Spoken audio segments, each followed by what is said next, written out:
So here we have the beast. Now this is one rad bike. If you want to hit the super steep gnar, then you could do a lot worse than buying one of these rigs. If I were to rate it, I would give it 8 out of 10. Gnar puppets.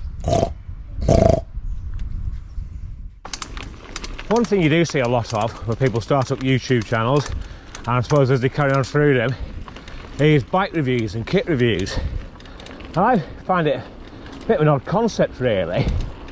I mean, not for the person who's doing it, because I guess they want to show stuff off.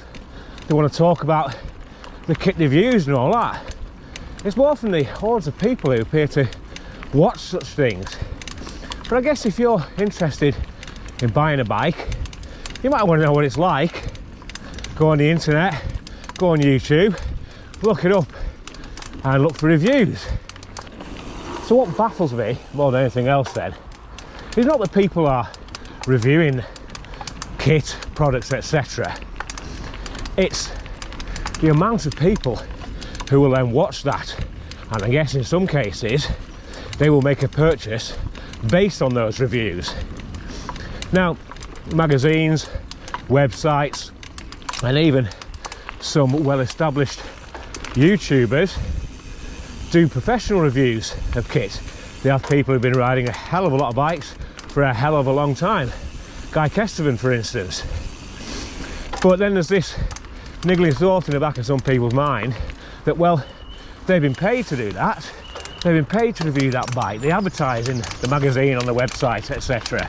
So, is that review therefore steered by that revenue that's coming in?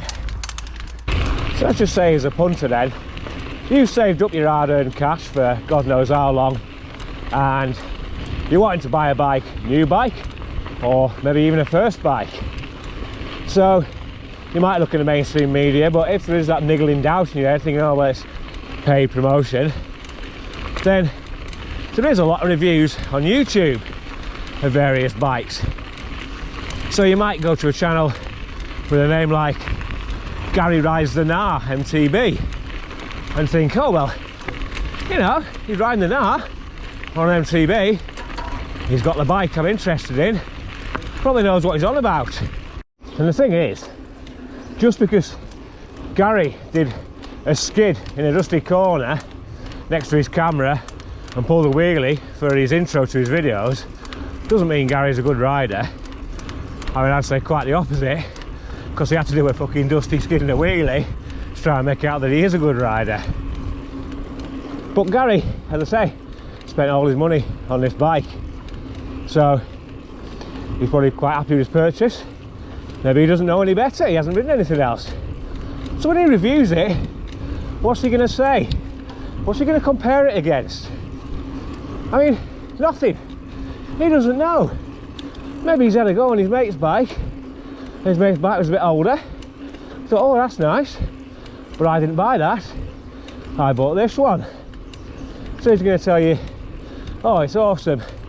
Handles well. The front springs, they go up and down just about the right amount.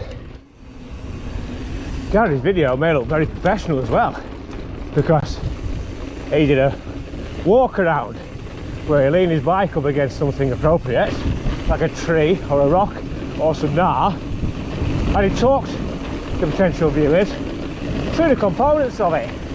So he's looked at the frame, he's looked at the shock, he's looked at the forks and everything else. But he told you what they are, and with the shock and the fork, it's guaranteed that Gary would have told you exactly how much travel it has, as if you didn't know that already because you were looking at the fucking bike on a website or something. Well, let's be totally honest, Gary is not going to give you the full lowdown of that bike.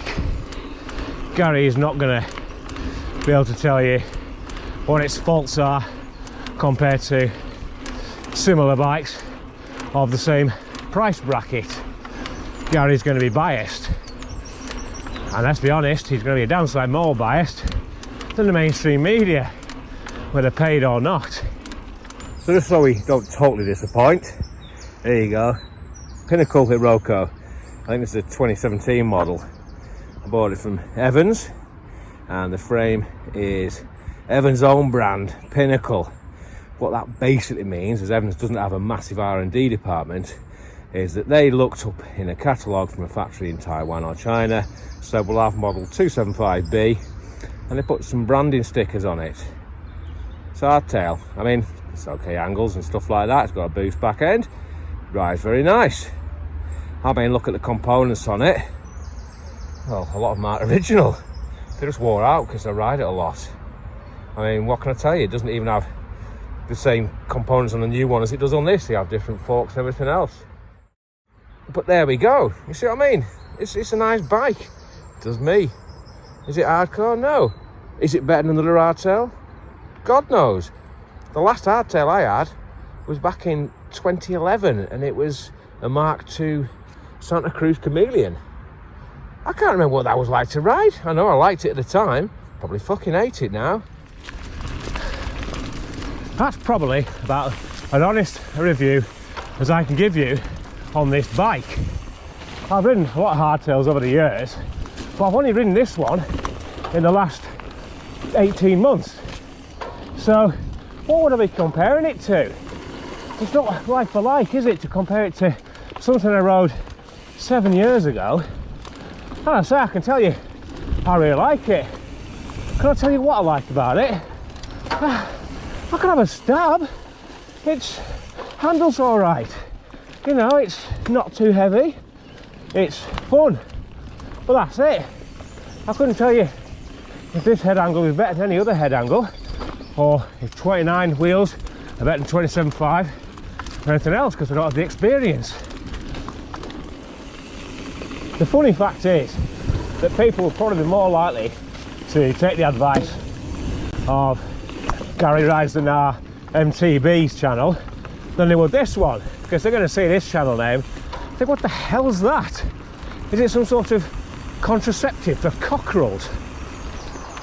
At the end of the day, the reason people upload videos onto YouTube is to entertain others, and bike review videos, again, are just to entertain others. I guess maybe to try and be a bit helpful, but maybe that's the whole point. Maybe people in general are watching for entertainment, but you'd have to surmise that given the number of viewing figures they get, it would have to be people interested in that type of bike. I mean, if you've got no interest in a Caliber Boss Nut, you're not going to watch a Caliber Boss Nut review video made by Gary unless he is very entertaining and very funny. I would just hope that nobody will be stupid enough to buy a bike based on what Gary says and what Gary says alone, without researching elsewhere, looking at other reviews, stuff like that. But you never know. After all, Gary does ride the Gnar on his MTB.